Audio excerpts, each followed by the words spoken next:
Hey, all. Just wanted to talk about a wonderful event that Fort Ticonderoga put on this year. It's a recurring event. Um, I'm disappointed in myself that I didn't catch it last year when I had the opportunity. But what they do is they have a homeschooling day. Now, I know this is a photography podcast, but I just want to say it was very encouraging to see so many young people there interested in learning about the fort. Yes, you had some that it was just a play day, more or less, for them, running around and things. But you did have quite a few very dedicated kids there that were paying attention to what was going on, that were fascinated by the history of the fort and all of the things that the museum had to offer. So it made for a wonderful day, but now let's talk about the photography side of it. They had several hundred people at this event. So probably more than most wedding photographers have to have in their portfolios. The group worked mostly as a group. So they all came as individuals. They all came in their own cars. There weren't busloads of kids that showed up. This was just homeschooling parents bringing their kids to the fort to learn. And what it meant was there were a lot of people that would gather together for a particular activity that was going on. The tour, the muskets, or the cannon. So there was a group of people. It was easier to take a group picture at that point. However, there were a lot of smaller things going on as well. So I was trying to capture other little groups that broke off and did things, which ironically meant that there were a couple of groups that I just kept hitting the spots that they were going to at the same time that they did. But from a photography perspective, there were indoor shots. The lowest I could get down to was probably an 80th of a second in ISO 100. Gave me enough light at f5 to capture what was going on in that venue. For those of you who are unfamiliar with Fort Ticonderoga or forts in general, the barracks had a single window to it and a door. The fort itself, the bottom floor, you've got a wall on the outside, so you're not going to get any real light coming in that way. And the sun passes over in such a way that as it goes to the west, it's hitting the main entry to the fort, which isn't the front of the fort, but it's hitting the main gate to the fort. So all of the stuff on the lower part of the barracks only have that one window. The upper part of the barracks does have two windows. However, the upper part is museum, so I could get some good pictures of people looking at the different exhibits and things within the museum. The third floor as well has windows on both sides. But the areas where they were doing the shoemaking was first floor and single windowed. The muskets, where they were showing how muskets are put together and cleaned, the outside one was easier to get. The inside one, again, was in one of those single window configurations. I didn't go into the Mars Center that much. The Mars Center downstairs is completely enclosed, so there's no windows, no natural light down there at all, but there are artificial lights. The barracks do not have artificial lighting. The only lighting in the barracks is what you're getting in through the window. The best place to get pictures in the barracks, there is a upper floor room, just the one, and that's where they usually do the preparing or mending of the uniforms. The fort makes their own uniforms. So depending upon the year that they are portraying, they're going to have uniforms specific to the style and the buttons, etc., of that particular period of time, and they make their own uniforms. But again, because they're spending the summer wearing these uniforms and doing the things that would normally be done, because it's a living history fort, they're going to get the same wear and tear and dirt on their uniforms that would normally have occurred at the time.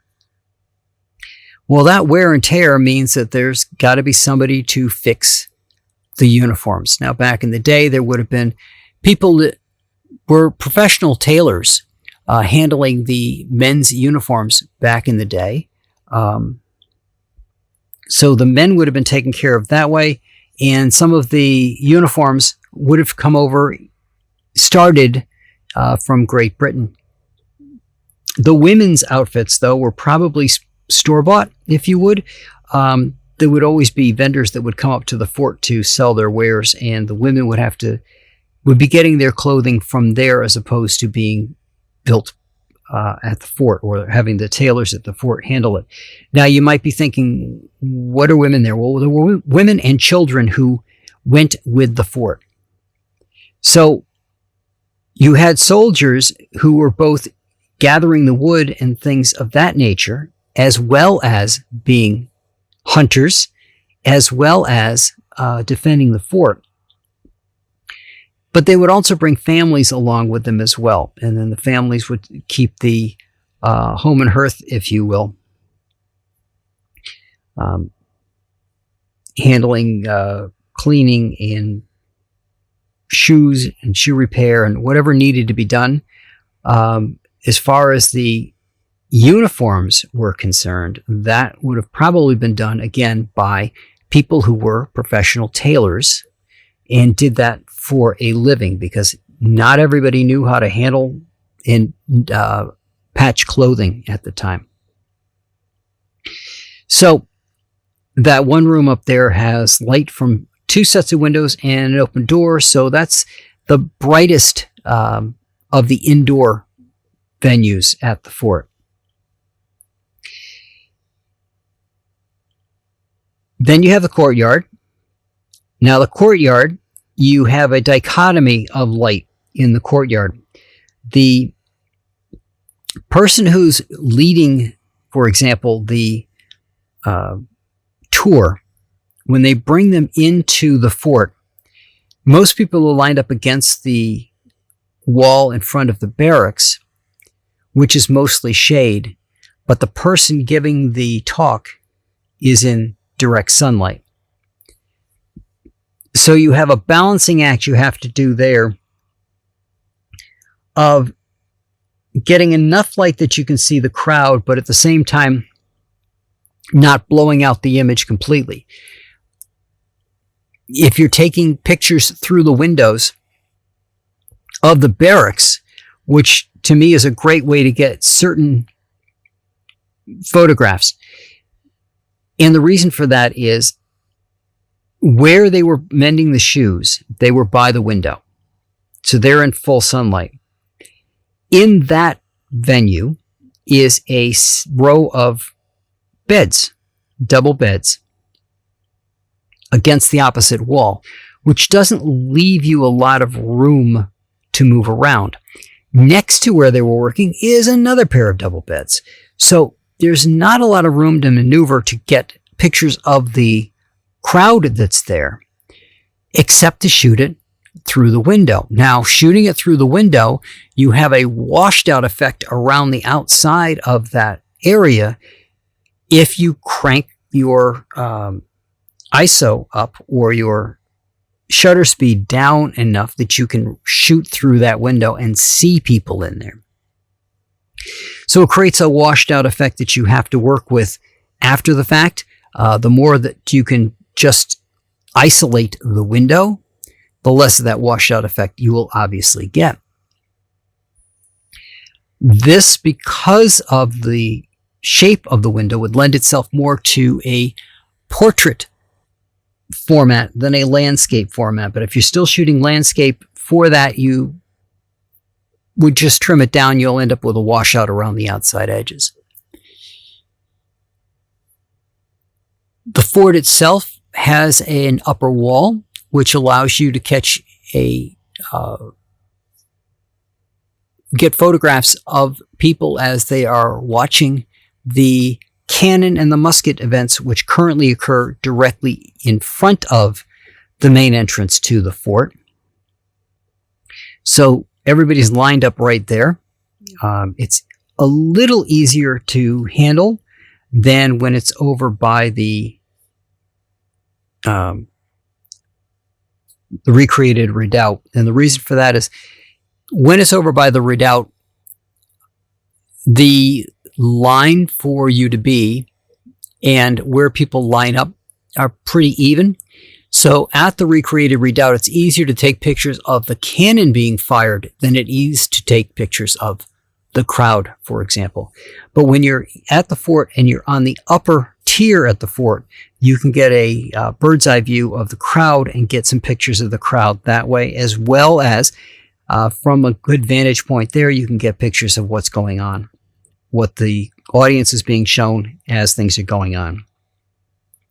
Then, of course, another venue is the boathouse, where they're putting together a couple of new boats. Their bateau is out in the water. Now, a bateau is a flat-bottomed boat.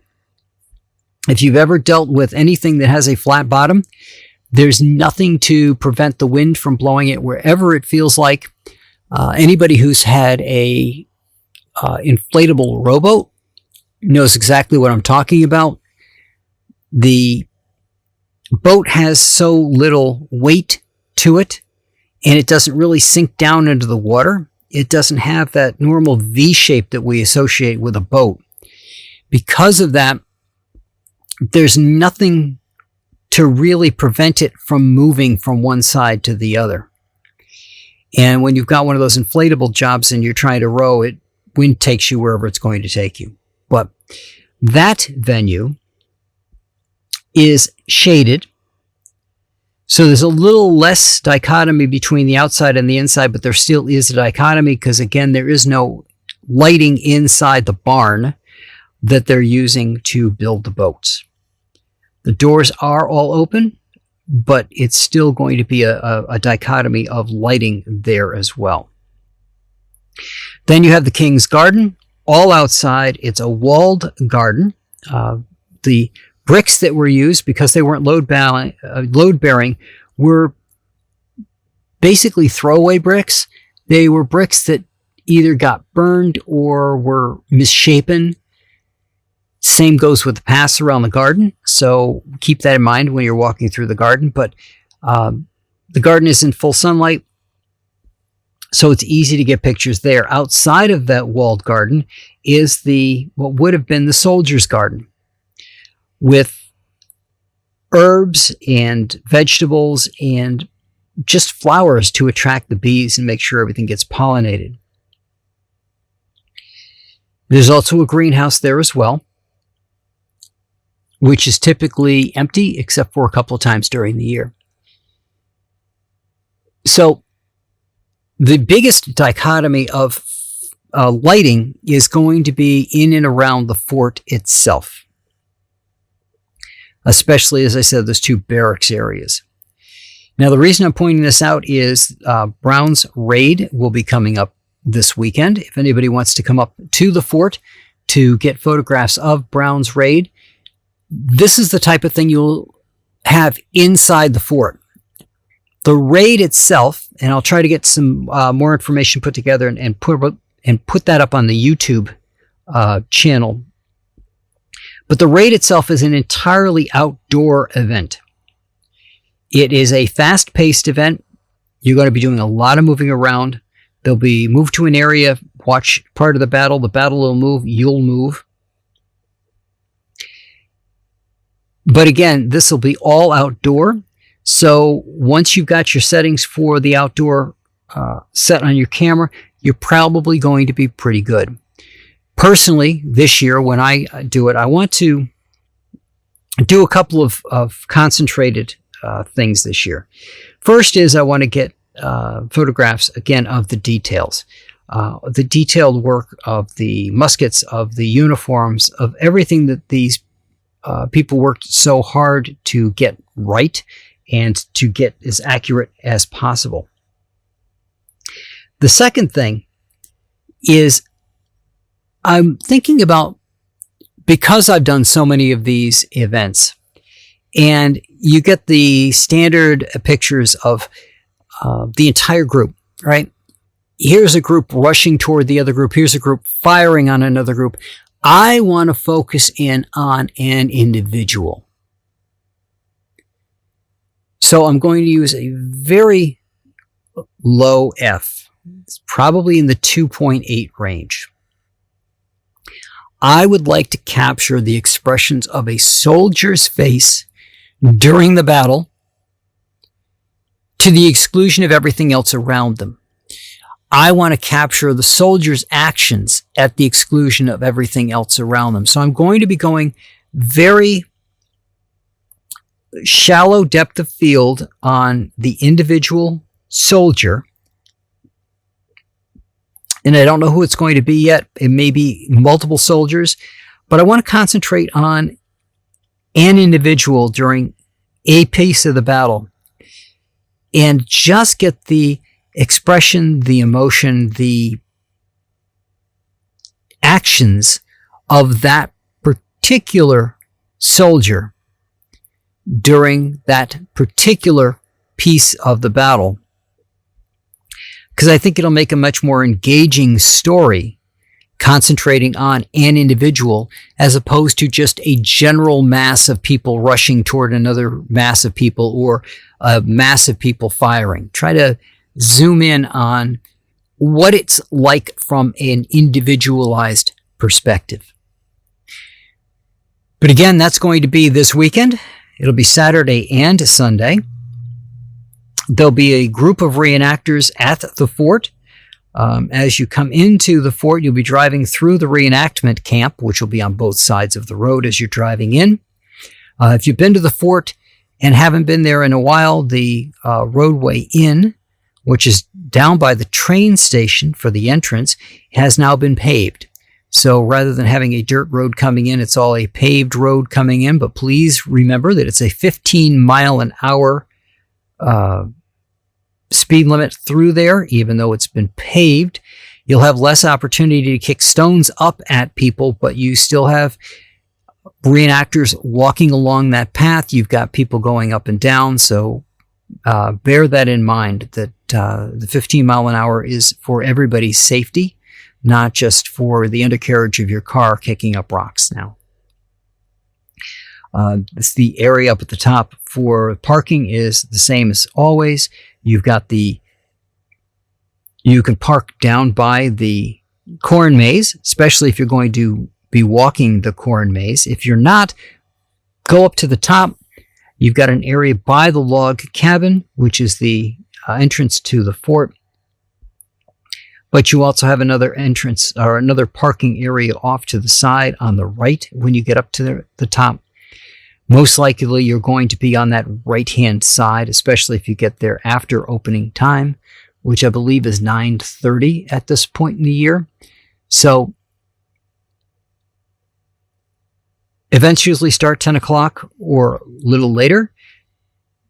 Go to the fortticonderoga.org website if you want to learn more information about what the event is going to be.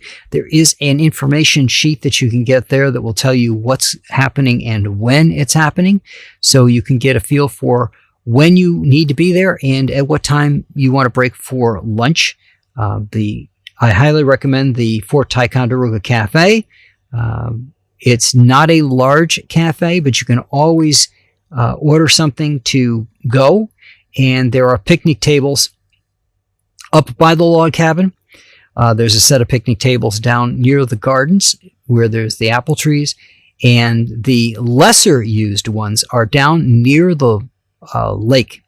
So you can get your lunch from the cafe and then wander down past the gardens to the lake. Set yourself up on a picnic table down there and have a wonderful lunch for yourself.